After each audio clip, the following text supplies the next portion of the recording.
Labrīt! Latvijas Valku konsultāciju izglītības centra Liepājas biroja vadītājs, arī uzņēmējdarbības konsultants, un patiesi prieks jūs šodien satikt arī tādā formātā. Un šī ir viena no informatīvām stundām, ko esam ieplānojuši tuvākā laikā, bet par to īsti kodolīgi arī izstāstīšu. Tikšanās tēma aicinājām Valsts augaisardzības dienesta speciālistus pastāstīt par tām aktualitātēm un patiesi prieks, un uzreiz arī saku paldies Līgai Eizenbergai par to, ka viņi piekrīt tādam formātam, un ar viņu jau tiekamies arī jau iepriekš esam tikušies šādā formātā. Tad pamatu informācija par aktualitātēm augaisardzības jomā. Un noteikti, ja jums ir kādi jautājumi, droši uzdodiet, rakstiet, un tad arī sniegsim arī atbildes arī uz tiem. Pirms dodu vārdu Līgai, tad maza informācija par mūsu piedāvātām iespējām un arī par digitāliem risinājumiem, par kuriem noteikti jau esat arī dzirdējuši.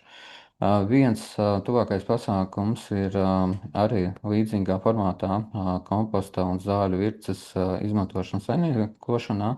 Par zāļu vircu stāstīs kolēģis Aukopis Mārtiņš Pružinskis. Un par kompostu tad vienosimies ar kolēģiem, un ja kas, tad arī par laikiem visiem papildus informācija noteikti arī sekos par šo pasākumu. Tad otra informatīvā stunda ar praktisko novirzi.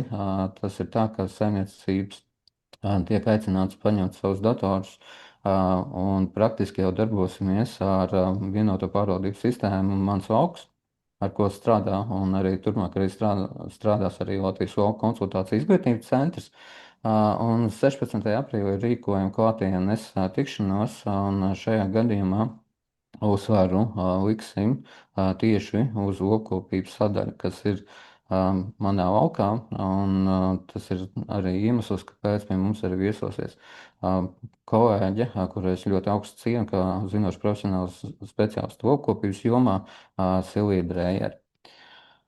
Par Mans Valks, kā jau minēju, 16. aprīlī, bet jebkurā gadījumā, ja ir kādi jautājumi rodās, tad droši dodiet ziņu. Un šī ir tā pārvaldības sistēma. Es gribētu atzīmēt no savas puses, ka tā ir viena no pārvaldības sistēmām. Ir arī citas pārvaldības sistēmas, kur jūs varat droši izvēlēties sev ērtāko, labāko priekš savas saimniecības. Šajā gadījumā mēs varam dalīties ar Mans Valks, un mēs no savas puses, protams, varam arī palīdzēt, kas saistīts ar šo sistēmu. Mans Valks pamatbūtība, pamatdoma ir veidot to kopējo saimniecības pārvaldību neatkarīgi no tās jomas, kurā jūs strādājat. Sākot ar augkopību, ļoti spēcīgi tagad arī tiek attīstīta lopkopības sadaļa un tiek veidot aizvien jauni risinājumi, piemēram, rēķinu vadība, finanšu sadaļa, kas palīdzētu skatīties uz saimniecību kā vienu kopumu.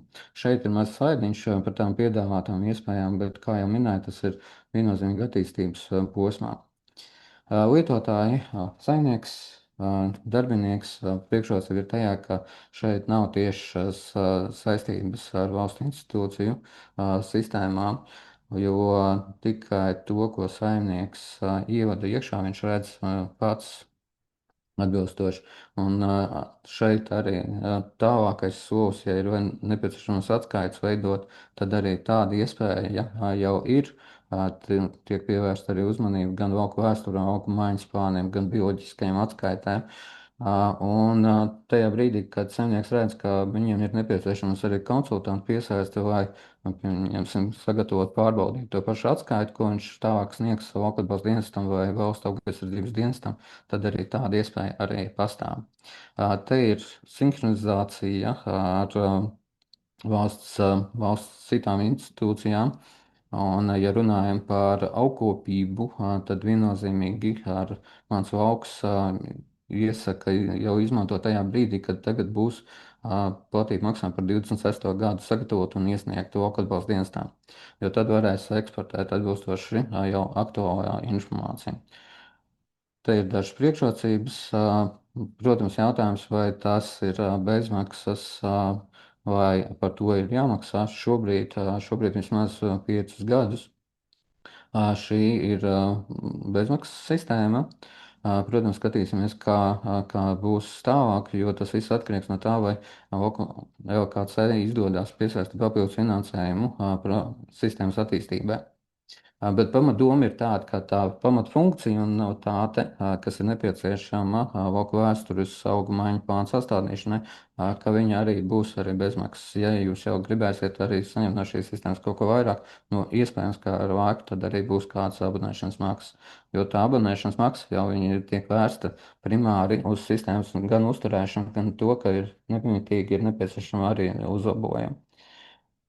Ja atgriežamies pie infostundām, tad 24. aprīlī mums ir ieplānota tiešsaistes tikšanās tādā pašā formātā ar Valkatbalsts dienesta dzīvnieku reģistra speciālistiem un arī Zemkopības ministrijas pārstāvi, kas jau pastāstīs par kopēju lauksaimniecības politiku. 19. maijs Valsts darba inspekcija ar viņu skatījumu uz lauksaimniecības nozari, ar tām izaicinājumiem un ar tiem sūdzībām, nelaimes gadījumiem, ar ko viņas saskarās. Arī tiešais formāts, arī informatīvās stundas formātā. Maz atgādinājums, es teiktu, ka no mūsu puses var būt arī pēdējais atgādinājums par auga aizsardzības līdzekļu apliecību pagarināšanu. Lūdzu, lai tiešām pirms sezonas jums nerastos kāds pārsteigumi, ka nevarat iegādāties auga aizsardzības līdzekļus. Nu, pārbaudiet tās apliecības derīguma termiņus. Jo šogad jau rīkojam kāds 3., 4. tūri. Ik pa laikam parādās aizvien jauni saimnieki, kas tomēr nav paskatījušies un kuriem tomēr tas ir aktuāli. Te ir mazs WhatsApp grupiņa no mūsu puses, kur mēs arī dalāmies informācijā par to, kas mums ir aktuāls, uz ko mēs arī vēršam uzmanību no savas puses. Protams, pamatā ir piedāvājums gan saistībā ar Liepāju, jā, un Dienvidkurzemes novadā notiekošiem pasākumiem, bet tikpat labi varam sekot līdzi arī jūsu interesēm un atbildēt arī uz jūsu jautājumiem jau tādā formātā. Par atbalsta iespējām. Tīri tas, kas ir raksturīgs Latvijas Valku konsultāciju izglītības centram, ka mēs mēģinām attīstīt atbalstu struktūru pakāpeniski, lai saimniecībai būtu iespēja saņemt atbalstu gan no idejas, gan attīstības arī dažādos posmos. Pirmais posms ir idejošanas posms, kā tas sauc arī Latvijas Investīciju un attīstības aģentūra līdzīgi. Laukiem būt, tas ir ideja konkurss par jūsu uzņēmēju darbību. Priekšrocība ir tajā, ka ir gan mentoru klātbūtne, gan tiek piedomāts pie tā biznesa plāna, ko jūs arī izstrādājat. Tā kā tāds sākumā viennozīmīgi ļoti labi iespēja. Tad nākošais posms, tas, ko mēs piedāvājam, ir laukiem augt pirms inkubācija. Būtība ir tajā, ka arī tālāk arī stāstīšu par inkubātoru. Pamatprincips ir tāds, ka katrai saimniecībai tiek piesaistīts koordinators, kas ikdienā komunicē ar saimnieku un atbilstoši pirmajā tikšanās reizē mēs izrunājam par tām lietām, kas ir svarīgas saimniecībai. Tad nākošajā posmā mēs paņemam finanšu informāciju par saimniecību, izanalizējam, kas ir tās priekšrocības, kas ir tie trūkumi, kam būtu jāpievērš uzmanību.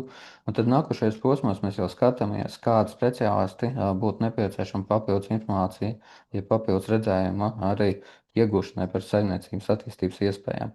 Izaicinājumi netrūks viennozīmīgi. Tas attiecās gan uz tām politiskām situācijām, gan arī klimatiskiem apstākļiem. Tā ir laba iespēja, pieņemsim, lai apskatītos, vai ir kāds alternatīvas iespējas attīstīt arī kādu citu nozari. Piemēram, graudkopību, vai gan lopkopību, gan dārzeņu audzēšanu, atkarībā no tā, kas jums ir svarīgi. Tad jau nākošais posms ir inkubators. Šeit arī ir gan Eiropas naudas iespēja piesaistīts, izmantot konsultācijām, gan arī maksas pakalpojumus, kā ir. Inkubātora darbības princips ir līdzīgi kā pirms inkubācijā laukiem augt, un šeit arī ir tie pamatnosacījumi, kas var saņemt ir atbalstu tieši inkubācijai, 100% atbalsta intensitāte ar juridiskām personām ar apgrozījumu no 30 līdz 250 tūkstošiem. Priekšrocība šeit, ja laukiem augtu pirms inkubācijas tiek slēgts līguma sadarbības uz 6 mēnešiem, tad šeit ir uz 2 un 4 gadiem. Un priekšrocība arī ir pie ieguldījuma materiālus aktīvos projektu konkursa, ka saimniecības, kas iesaistās šajā inkubatorā, ir iespēja saņemt lielāku atbalsta intensitāti savam projektam. Bet droši, ja ir kādi jautājumi, tad jebkurā laikā arī varam izrunāt jau individuāli. Tad šobrīd aktuāls iespēja ir konsultācija projekts. Šobrīd tas mums ir, mēs sniedzam augkopības un lopkopības jomā, bet arī piesaistam arī ekonomiskās sadaļu, ko ļoti uzsver arī Zemkopības ministrija, kā strateģisko mērķi strādāt ar saimniecībām individuāli līmenī un strādāt ne tikai ar noteiktām specialitātēm, bet strādāt jau kopumā ar saimniecību. To ļoti labi arī parāda iepriekš parādītās arī programmas. Te ir pamatnosacījumi atbalsta intensitātes, bet, kā jau minēju iepriekš, tad droši jautājiet. Un te ir mazs groziņš tieši konsultāciju projektām augkopībā, sākot ar mēsošanas plāniem, ar monitoringu, sēņu struktūru un lopkopībā arī precīzā ēdināšana, veselības produkti, ļoti daudz dažādu pakalpojumu, tā kā individuāli mēs varam arī iet cauri. Runājot par novada attīstību, runājot par uzņēmējdarbību, ir vismaz 2, 3 valsts institūcijas, kurš ne, bet organizācijas, par kurām noteikti nevar nerunāt. Viena no tām ir vietējā rīcības grupa Liepājas rajona partnerība, kur ir finansējums, varbūt nav primārai lauksaimniecībai, bet šeit ir finansējums gan pārstrādes posmai, mājražošanai, gan arī jebkuram citam pakalpojumiem, autoservis, frizieru, turismas, kopējā lauka attīstība. Tā kā noteikti, ja ir doma un ir nepieciešams finansējums tajās jomās, tad tā ir ļoti laba iespēja. Protams, jārēķina to, ka tas atkal ir projektu konkursi ar saviem nosacījumiem.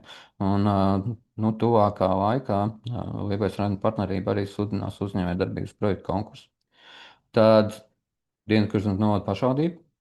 Viens ir tas, ko viņi piedāvā, ir kopīga dalība arī pārtiks izstādē Riga Food. Šobrīd aktuālais ir uzņēmējdarbības projektu konkurss, ko pašvaldība ir izsludinājusi atkārtot šajā gadā, un pieteikšanās ir līdz 10. aprīlim. Varbūt tas atbalsta intensitāte, ja atbalsta apjoms nav tik liels, bet ja jūs esat mazs un jums ir vajadzīgs kāds impulsu attīstībai, viennozīmīgi tas ir tas, ko iesaku arī izmantot. Vairāk informācijas Dienvidkurzemes novada mājaslapā sadaļā uzņēmējdarbība.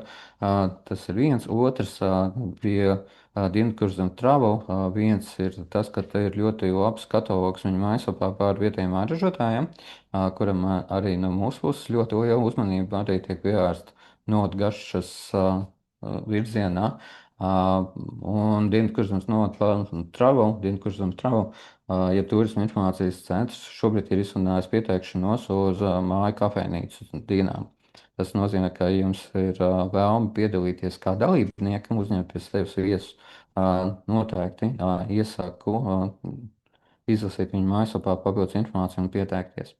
Jā, notikumi, kur ir iespēja, un viennozīmīgi jāpiezīmē to, ka Latvijas valsts konsultāciju centrs ir 26 reģionāli biroji. Tas nozīmē, ka, ja jūs esat pieslēgušies no kaut kur citas puses, ne no mūsu puses, tad droši sazinieties ar sev tuvāko biroju un saņemsiet tieši tos pašus pakalpojumus arī no mūsu kolēģu puses. No tehniskās puses, tad tas bija arī tās pamatlietas, ar ko es vēlējos padalīties. Tagad dodu vārdu Līgai. Līga? Labrīt visiem! Esmu no Valsts augu aizsardzības dienesta un pastāstīšu par aktualitātēm šogad. Gan augu aizsardzībā, gan mēslošanas līdzekļi un augsne. Ir augu aizsardzības dienesta mājaslapa, kur pirmajā lapā redzamas tātad sadaļas, kas ir aktuālas sezonai. Šobrīd tās ir auga aizsardzības līdzekļu apliecības, līdz pārvaldības sistēma, tā jau ir visu gadu. Tāpat integrēta audzēšana un dažādi reģistri saraksti, tā skaitā auga aizsardzības līdzekļu un mēslošanas līdzekļu saraksts ar jaunākajām aktualitātēm. Nu, un arī visi pakalpojumi, kā arī kontakti, kur jūs varat atrast arī visu reģionālo nodaļu darbinieku kontaktus, ja ir nepieciešams uzzināt kādu informāciju. Sākšu ar auga aizsardzības jomu. No 27. gada visi, kas lieto profesionālos auga aizsardzības līdzekļus otrās klases, tātad vienkārši sakot tie, kam ir šīs dzeltenās apliecības, datu uzskaitai būtu jābūt elektroniskā formātā. Nu, tātad tie, kas raksta kladēs, burtnīciņās, tas vairs īsti nederēs. Būs jābūt elektroniskiem failiem, vai nu tās ir informācijas sistēmas, kādas Līzmans, Lauks, e-agronoms un citas, vai nu kā minimums Excel formātā, lai ar šiem datiem, lai tie ir mašīnu lasāmā formātā, lai ar tiem var operēt elektroniski. Un šis gads, 26. ir arī statistikas datu gads. Tātad statistika mums ir nepieciešama tādēļ, lai izveidotos reāls skats, kā mēs Latvijā saimniekojam, lai visiem varētu piemērot līdzīgas prasības, līdzīgus vienotus atbalstus un mazināt administratīvo slogu. Nu, un tā kā elektroniski datiem par izlietotiem iegādātiem auga aizsardzības līdzekļiem jābūt ir obligātiem no nākošā gada, bet statistika ir šogad, tad mēs būsim pateicīgi par visiem, jebkuru, kurš būs sācis šos datus uzskaitīt elektroniski, jo tas atvieglos mums visiem dzīvi, gan jums, gan mums. Jo tie dati, kas nebūs dabūjami elektroniski, nebūs savienojami ar līdz sistēmu, jo caur to šie dati tiks tālāk nodoti. Mēs zvanīsim, jautāsim šos datus visticamāk telefoniski un tātad vadīsim un operēsim ar viņiem tālāk paši, kas atkal būs papildus darbs. Tātad ir iznākuši šogad auga aizsardzības līdzekļu reģistrs. Par 26. gadu šīs attēls vēl ir no 25. gada. Grāmata ir pieejama visos birojos, auga aizsardzības dienesta reģionu. Un šeit ir parādīts arī tātad pieejamais auga aizsardzības līdzekļu saraksts mājaslapā, kur vienmēr var atrast aktuālo informāciju caur paplašināto meklēšanu, sevišķi šeit šī sadaļa marķējumi, kur var redzēt jaunākos aktuālos pieņemtos lēmumus un, ja ir veikts kādas izmaiņas marķējumos. Ja jums ir kādas šaubas par tiem līdzekļiem, kas ir iegādāti iepriekšējos gados, tad ir vienmēr vērts apskatīties šajā sarakstā, jo tas vienmēr būs, protams, jaunākais un aktuālākais. Nu, un uz šo gadu reģistrā bija 5595 auga aizsardzības līdzekļi, no tiem 508 ķīmiskie. Un grāmata, ja jūs nākat pakaļ grāmatām uz biroju, tad piesakieties, cik jums tādas ir nepieciešams, kā arī rēķins mēs no šī gada izrakstam elektroniski caur VPC portālu vienoto sistēmu Zemkopības ministrijas. Un iespējams, ka jums pajautās e-pastu, jo rēķinus mēs vairs papīra formātā neizsniedzam, un grāmatas, ja jūs saņemat, tad saņemat klātienē, jo mēs arī viņus nesūtam pa omniju, jo tie ir papildus izmaksas.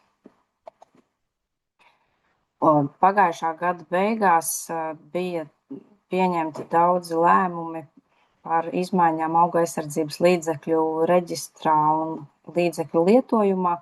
Tātad es varbūt nepieskaršos katram līdzeklim, bet iziešu cauri kopumā par tādām grupām un sadaļām. Tātad insekticīdi, šie uzskaitītie, kuriem ir izmaiņas,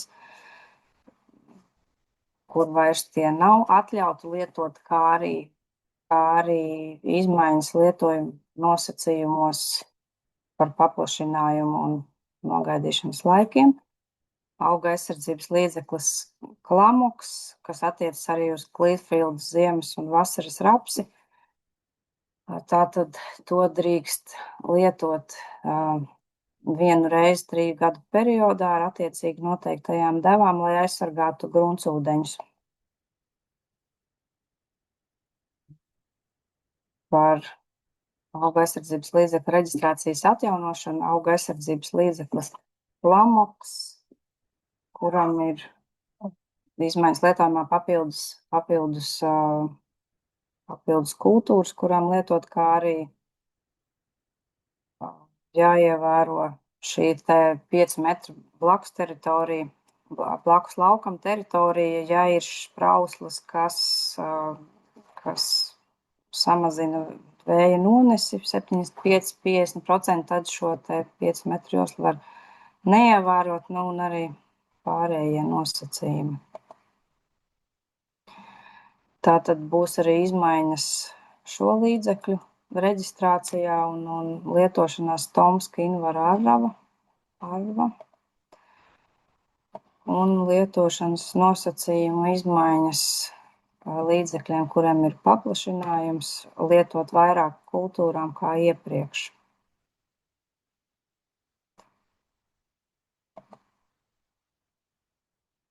Un arī līdzeklis Zoral, kuram ir devas, tātad intervāls mainījies, ja sākotnēji bija viena deva, tad tagad ir no līdz, var lietot mazāku devu, acīm redzot, līdzeklis darbojas arī ar mazāk pielietotu devu.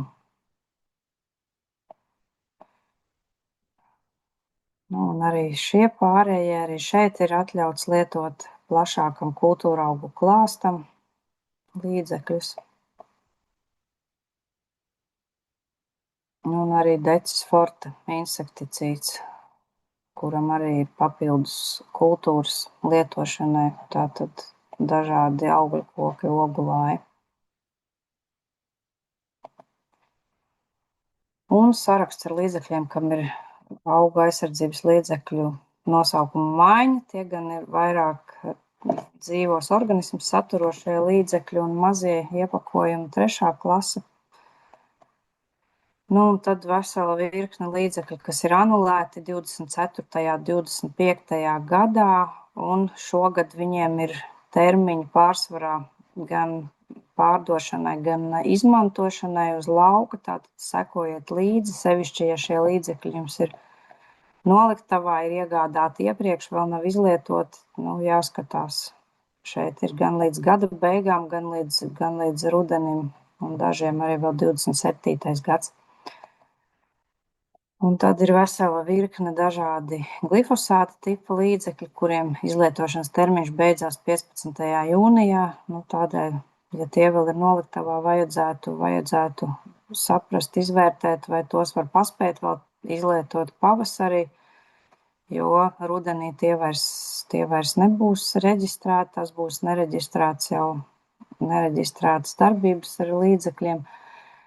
Nu, tātad to mēs arī varam pārbaudīt, cik tādi līdzekļi ir iegādāti un kur viņi ir aizgājuši. Un tātad inspektors var prasīt atskaitē, kur tad ir palikuši, jo šie līdzekļi saimniecībā ir ienākuši, kad viņi ir izlietoti. Nu, un anulētie līdzekļi paralēlajā tirzniecībai, tie būs 3. klases mazie iepakojumi, acīm redzot, ražotājs vairs nepārfasē un nepārdod šādus līdzekļus. Un esošie tiks iztirgoti līdz, tātad, nu jau tirgošanas termiņš ir beidzies, tātad tos vēl var izlietot līdz 27. gada pavasarim. Par anulētajiem līdzekļiem, kas satura darbīgo vielu flucenu acetu, tie ir izlietojami līdz 26. gada beigām. Izplatīšana atļauta līdz 10. jūnijam. Un darbīgā viela, ko satur populārākās kodnes, kas ir tāds diskutējums jautājums, un šobrīd tiek par to lemts, vērtēts, ka vai to varēs lietot. Tātad tie ir Maksims, Kinto, Baritons, Celes Trio un citas populārākās kodnes. Šobrīd lēmums ir tāds, ka līdz 30. septembrim šos līdzekļus drīkst izlietot. Pagaidām nekas jauns vēl nav spēkā. Un par augu aizsardzības līdzekļu lietošanas prasībām. Tātad tās jau nemainīgas gadu no gada, bet tomēr gribu atgādināt jauno sezonu sākot, ievērot tātad devas, izlasīt marķējumu tekstus. Atceramies par aizsargjoslu, 10 metru ķīmiska aizsargjoslu, kas jāievēro pie visiem ūdens objektiem. Tātad kultūrauga attīstības stadijas un nelietot līdzekļus tiem kultūraugiem, kam tas nav reģistrēts. Par auga aizsardzības līdzekļu iekārtām, tātad tām ir jābūt reizi 3 gados pārbaudītām, vai, ja jauna iekārta pēc 5 gadiem pirmo reizi jāveic pārbaude, un, ja veicot pārbaude auga aizsardzības dienesta inspektors konstatē, ka šai iekārtē nav, tā vienkārši sakot, apskata izieta, tad var nākties, radīsies problēmas ar šīm ekoshēmu maksājumiem, jebkādiem maksājumiem, un šādu iekārtu līdz nav šī apskata iziet, lietot turpmāk migošanā nedrīkst. Tātad par aizsargjoslām, 10 metru ķīmiskā aizsargjosla, kas attiecās uz visiem auga aizsardzības līdzekļiem, lauka atbalsta dienesta kartē ir iezīmēta ar zilu joslu sarkaniem punktiņiem. Tā ir aktuāla auga aizsardzības dienestam, un pārējās šīs te aizsargjoslas 1 un 3 metri, kas attiecās uz atbalsta saņēmējiem lauka atbalsta dienestā. Un jālasa arī, protams, marķējuma teksti, jo ir līdzekļi, kuriem šīs te aizsargjoslas ir noteiktas vairāk nekā 10 metri. Daļai fungicīdi tie ir 15, 20, tāpat arī augļu dārzos mēdz būt insekticīdi, kam pat ir līdz 40 metru aizsargjosli, jo tie tiek lietoti lielākā augstumā un var izplatīties tālāk, līdz ar to arī aizsargjosla ir lielāka. Gadījumos, kad ir aizdoms, kad auga aizsardzības līdzeklis ir lietots aizsargjoslā, tātad inspektors ņem paraugu visas aizsargjoslas platumā, dažādos punktos, un paraugs, tātad aizsargjoslu mēs rēķinam no krants malas, ja upē ir augstais krasts, vai no ūdens malas, ja ir lēzens krasts bez tā uzkalniņa. Par pārbaužu rezultātiem 25. gadā, ko ir veicis auga aizsardzības dienests, tātad kopumā mēs esam veikuši pārbaudas pār pa 2000 auga aizsardzības līdzekļu lietotāju saimniecībās un 200 pārbaudes pie auga aizsardzības līdzekļu izplatītājiem. Un tajā skaitā ir gan auga aizsardzības līdzekļu lietošanas pārbaudas no valsts auga aizsardzības dienesta uzdotās, gan ekoshēmu un nosacījumu sistēmu pārbaudas, kas tiek veiktas sadarbībā ar lauka atbalsta dienestu, kā arī lauksaimniecības produktu integrētās audzēšanas reģistrā esošo dārzu pārbaudas. Un 100 no tām ir bijušas arī operatīvās pārbaudas, kuras ir tātad reaģējam uz saņemtajām iedzīvotāju sūdzībām un ziņojumiem. Par konstatētajām neatbilstībām šie te iemesli, kādēļ lauksaimnieki ir saņēmuši administratīvos sodus, tādi diezgan līdzīgi gadu no gada bijuši. Tāpat par šīm te neievērotajām devām, neievērotie 5 metri aizsargjoslas līdz blakus laukam, kas ir pēdējā laikā diezgan aktuāli, jo jau gandrīz visiem līdzekļiem tādas ir noteiktas. Tomēr, neiedziļinoties tajā marķējuma tekstā, tie 5 metri līdz blakus teritorijai vienalga, vai tas ir ceļš, vai tur ir zālājs, vai atkal cits lauks, ja sīkāk tiek pārbaudīts sevišķi jau šajās sūdzībās. Šie te 5 metri mēdz būt neievēroti, jāsaka, tā diezgan bieži. Tāpat arī aizsargjoslas līdz ūdens objektiem. Es aicinu arī apskatīties lauka atbalsta dienesta kartēs. Savās pieteikumos jūs tās varat redzēt, paši novērtēt savā saimniecībā esošos laukus, kuriem tātad šīs te zilās ar sarkanajiem punktiem aizsargjoslas pieiet.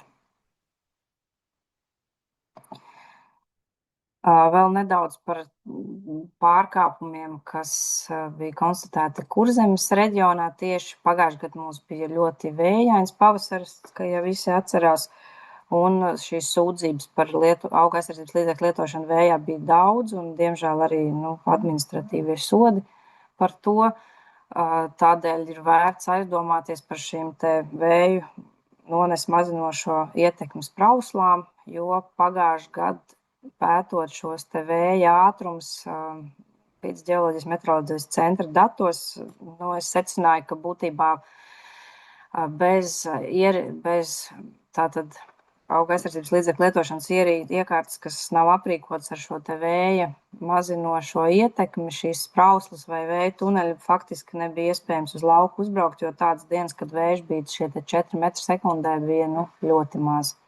Tāpat arī par vēju atceramies, lietojot, teiksim, gan pagājušajā gadā, gan aizpagājušajā gadā bija daudz situācijas par latvāņiem, kur saimniecībā cīnās ar latvāņiem, un šis ir muguras miglotājs, jā, kur liekas, it kā, tam jau nevajag apskati, bet tomēr jūs tur lietojat 2. klases auga aizsardzības līdzekļus, tāpat un līdz ar to visi nosacījumi vējš, tātad tie 4 metri sekundē, jo visticamāk, kad šis sprauslis uz muguras miglotāja, nebūs tās vēja aizsardzības, un neskatoties uz to, ka notiek cīņa ar latvāņiem, vienalga kaimiņi to visu redz un dzird, un šīs te sūdzības ienāk. Tāpat arī es aicinu tomēr sarunāties un apzināt savas tās teritorijas, kur pieiet laukiem, privāti mājas, kur dzīvo cilvēki vienkārši ikdienā. Protams, ir situācijas, kad ir grūti komunicēt par šo te auga aizsardzības līdzekļu lietošanu blakus teritoriju, blakus šajā te mājā, kur ir cilvēki, kur ir bērni, dzīvnieki. Ja. Jā, ir grūti, bet jāsaka tā, ka daļa šīs sūdzības, kas ienāk vismaz man Kurzemē, ir tādas, kad zvana no šīm mājām cilvēki un saka, ka viņi jau it kā negrib sūdzēties, bet viņiem ir grūti atrast kontaktu ar šo lauksaimnieku, jo viņiem, ja nav zināšanas par lauksaimniecību, viņi nesaprot, kas notiek, ko jūs tur lietojat, ko viņiem darīt. Viņi vienkārši vēlas šo te sarunu. Un arī jāmeklē savā saimniecībā. Tātad, ja pats īpašnieks varbūt nav tāds ļoti labs komunikators, varbūt ir jāmeklē kāds cits darbinieks, kas var šīs sarunas veikt un tomēr vienoties, jo nekādu citu variantu un likumu nav, kā vien šīs te mutiskās vienošanās par to, kad jūs lietosiet auga aizsardzības līdzekļus, kā rīkoties un ejot uz šiem te kompromisiem, es domāju, ka visiem būtu vieglāk un labāk. Tālāk par augstni un mēslošanu. Tātad, jau sniegs ir nokusis, bet arī šogad mums bija sūdzības par mēslošanas līdzekļu. Tātad tie bija kūtsmēsla lietošana pa sniegu klāt augsni. Atceramies, ka to darīt nedrīkst. Tāpat arī par šo te sasalušo augsni. Tātad vispārīgie noteikumi nelietot mēslošanas līdzekļus, kūtsmēslus pa sasalušu sniega klātu augsni, par pārplūdušu un pārmitru augsni. Tātad skatāmies, cik dziļi iegrimst šīs te traktora riepas, vai paliek šīs dziļās risas vai nē. Tāpat kūtsmēsliem būtu vēlams veikt analīzes laboratorijā, lai redzētu sastāvu, lai pēc tam varētu izrēķināt, vai nav pārsniegt 170 kg uz hektāru, ja to slāpekļu. Ja tas nav izdarīts analīzēs, tad mēs to rēķinām pēc šiem te normatīviem, kūtsmēslu normatīviem. Tur gan jāsaka, tie rādītāji vienmēr būs augstāki, jo faktiski jau mums pārsvarā apritēja šķidra mēsli, kuri tiek jaukti tātad šajās te lopu novietnēs ar ūdeni, un tur tas slāpekļa sastāvs, uztaisot analīzes, ir stipri mazāks nekā tad, ja to pārēķina pēc šiem te pieņemtajiem normatīviem. Un tāpat digestātam un fermentācijas atliekam obligāti ir jābūt šīm te analīzēm, jo citādāk tās ir pārāk dažādi materiāli, no kā šis te materiāls digestāts veidojās. Līdz ar to ir vajadzīgs analīzes, lai saprastu, cik liels ir slāpekļa saturs. Un tāpat ar gaiši zaļo šeit ir atzīmēts tātad nosacījumi īpaši jutīgais teritorijās, bet, Kurzemē mums viņas nav, tā kā es varbūt tik nepieskaršos tam tik daudz. Tā, iepriekšējo. Nu, un slāpeklis, tātad 170 kg slāpekļa tīrvielas uz hektāru, tas ir tas, ko drīkst iestrādāt gada laikā augsnē ar kūtsmēsliem un fermentācijas atliekām. Kā jau teicu, jābūt ir veiktām šīm te analīzēm, fermentācijas atliekām un digestātam, un atceramies, kad pakaišu kūtsmēsli jāiestrādā augsnē 24 stundu laikā un šķidrie kūtsmēsli virca 12 stundu laikā un arī fermentācijas atliekas. Un šos te šķidros mēslus var neiestrādāt augsnē, ja tiek lietots kā papildu mēslojums uz jau iesētas un sadīgušas kultūras.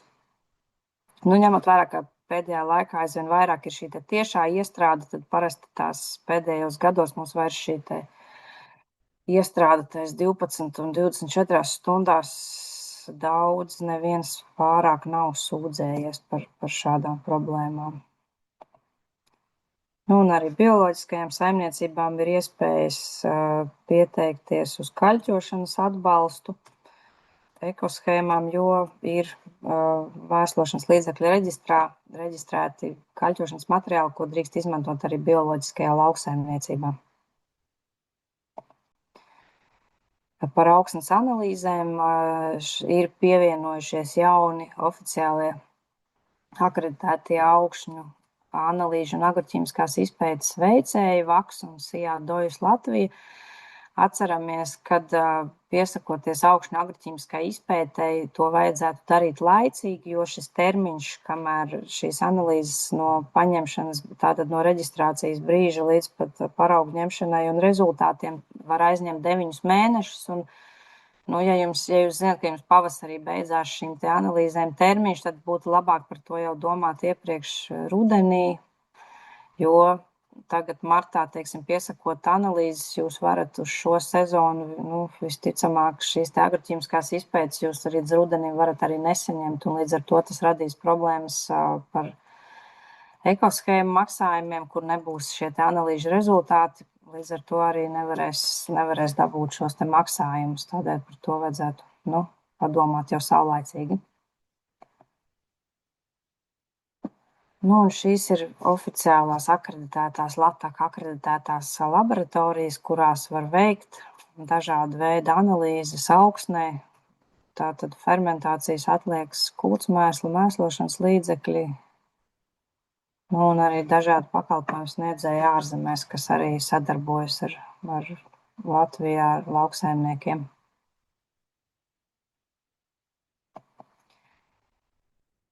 Tad vēl nedaudz pastāstīšu par augsnes monitoringa noturības direktīvu, kas... Līga, ja var, tad uzreiz arī uzdošu jautājumu par augsnes analīzēm. Jautājums, cik ilgi ir derīgas augsnes analīzes Kurzemē? Tātad augšņu analīzes ir derīgas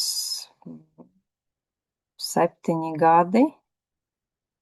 Ja es nemaldos, varbūt es paskatīšos, pārliecināšos un uzrakstīšu vēlreiz čatā. 7 gadi un 5 gadi ir šīs te jutīgās teritorijas. Manuprāt, ka tā bija, bet es vēl pārliecināšos, ierakstīšu pēc brīža.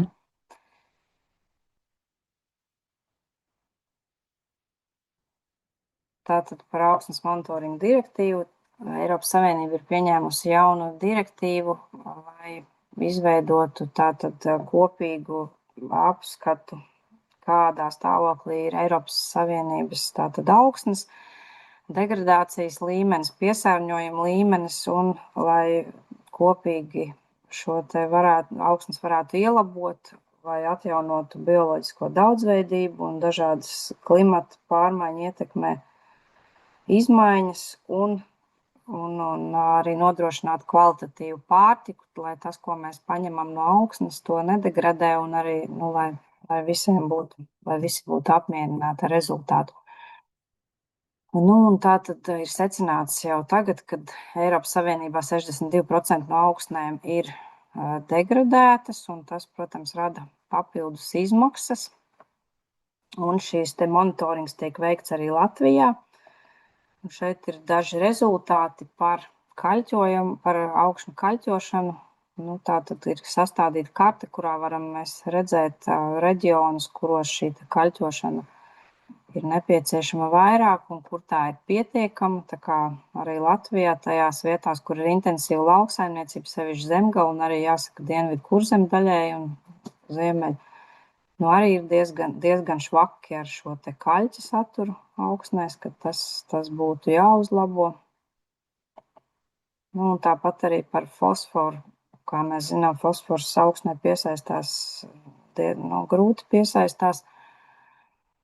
Līdz ar to arī tā iztrūkums šeit attēlā var redzēt, kad ir manāms Latvijā.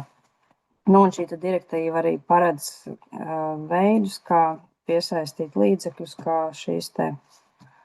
kā veicināt šo te augšņu ielabošanu katrā lauku saimniecībā. Bet Pēc būtības mūsu formāts šodienas tikšanās reizē ir tāds, ka bez pārsteiguma īsti kodolīgi par svarīgāko, un šobrīd ir valsts augaisardzības dienesta aktivitātes. Līga noteikti iedos atbildi par augšņu analīzēm, derīguma termiņiem, un to nosūtīsim arī jums e-pastiņā kopā ar prezentāciju un kopā ar video ierakstu. Saiti uz video ierakstu. Ja ir kādi jautājumi, jebkurā laikā augaisardzības dienesta speciālisti ir atvērti un gatavi atbildēt uz jūsu jautājumiem un reāli palīdzēt arī. Teiktu, paldies jums visiem par šo veltīto laiku. Un no mans puses arī novēlu ražīgu šo gadu. Un varbūt daži svarīgi datumiņi lauku atbalsta dienesta bloku precizēšana līdz 1. aprīlim. Tad no platība maksājuma pieteikumi būs iespēja iesniegt no 14. aprīļa, bet jau šobrīd ir gan provizoriskais pieteikums ir atvērts. Un ja jūtat, ka ir nepieciešams, tad arī īstermiņa aizdevums arī ir iespējams jau pieteikties. Un 15. aprīlī Lauku atbalsta dienests arī plāno webināru. Un Lauku atbalsta dienestam raksturīgi arī tas, ka tie webināri ieraksti arī pēc tam ir pieejami, jebkurā laikā arī jūsu rīcībā. Tā kā sirsnīgs paldies jums, kā jau minēju, jau uz jautājumiem mēs atbildēsim un sniegsim, un tad jau uz tikšanās kādā citā reizē. Tā kā jā, nu sirsnīgs labi. paldies, Līga. Jā, paldies jums arī. Jā, visu Tātad, labu! visu labu.